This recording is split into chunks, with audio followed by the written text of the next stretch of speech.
మొదట చిన్న చిన్న అంశాల మీదన వ్యతిరేకంగా మాట్లాడటం ప్రారంభించడం. ఆ వీడియోలు చేయటం, ఫేస్‌బుక్కుల్లో, ట్విట్టర్‌లలో, సోషల్ మీడియా ప్లాట్‌ఫారాల్లో అయిపివ్వడం. ఆ తర్వాత ప్రతి అంశాన్ని కూడా నెగెటివ్ కోణంలో ప్రొజెక్ట్ చేయటం.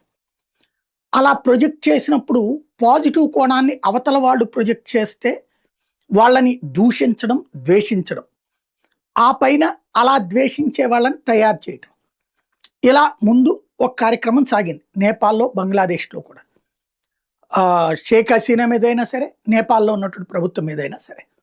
ఆ తర్వాత అసలు ఈ ప్రభుత్వం కాదు, అసలు ఏదో అద్భుతం జరిగిపోతుంది. అమెరికా లాగా, జపాన్ లాగా మన దేశం తయారైపోతుంది. వీళ్ళెళ్ళిపోతే అన్నటువంటి ఒక ప్రాపగాండాని తెర మీదకి తీసుకురావడం. ఇది రెండవ కోణంలో జరుగుతుంటది.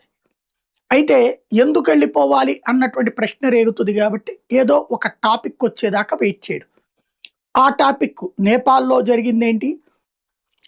ఈ సోషల్ మీడియాలో వస్తున్న ఇట్లాంటి పోస్టులని బ్యాన్ చేస్తే ఈ ఈ పోస్టుల కోసం అని చెప్పేసేసి బ్యాన్ పెడితే ఆ బ్యాన్ ఎత్తేయాలని ఉద్యమం. బ్యాన్ ఎత్తేసింది ప్రభుత్వం. కానీ విధ్వంసం. బ్యాన్ ఎత్తేయమనే వాళ్ళు అడిగారు. బ్యాన్ ఎత్తేసారు 24 గంటల్లోనే. కానీ అదిగో మనల్ని తొక్కేస్తున్నారన్నటువంటిది ఒక ప్రచారం. ఇంతకు ముందంతా మైండ్‌లో విషపూరితంగా ఉన్నారు కదా! ఆ టైప్. ఒక్కసారిగా దాడులు, పార్లమెంటు అంతా. బంగ్లాదేశ్ సేమ్.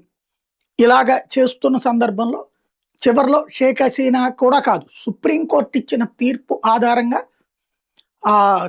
కోర్టు ఆదేశాలు ఇచ్చి నువ్వు రిజర్వేషన్ అమలు చేయాలి స్వతంత్ర సమరయోధుల బిడ్డలకి, వారసులకి, రెండవ తరానికంటే మేము చెయ్యము అని ప్రభుత్వం చెప్పింది.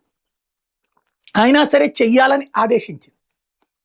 ఆ ఆదేశాన్ని బేస్ చేసుకుని అప్పుడు సుప్రీంకోర్టు మీదకి వెళ్ళాలి.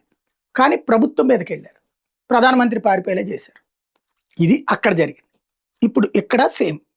ముందు ఒక నేరేటివ్ గత 2 ఏళ్ల నుంచి నడుపుకెళ్తున్నారు. అన్నీ అయినాయి. 2 ఏళ్ళు ఏంటి, 4 ఏళ్ల నుంచి చేస్తున్నారు.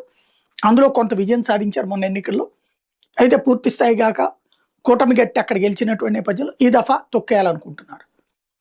ఇప్పుడు అందులో భాగంగా తీసుకొచ్చినటువంటి నేరేషన్, ఎస్పెషల్లీ బెంగాల్ విజయం అన్నటువంటిది ఈ జాతి వ్యతిరేక శక్తులు, మోడీ వ్యతిరేక శక్తులకి చాలా ప్రమాదకరంగా పరిణమించింది. భయం వేసేసిపోయింది. ఎందుకంటే బెంగాల్ గెలవలేరు వీళ్ళు, ఢిల్లీ గెలవలేరు అనుకుంటే ఈ 2 గెలిచి చూపెట్టడం అన్నటువంటిది వీళ్ళ వల్ల కావట్లేదు.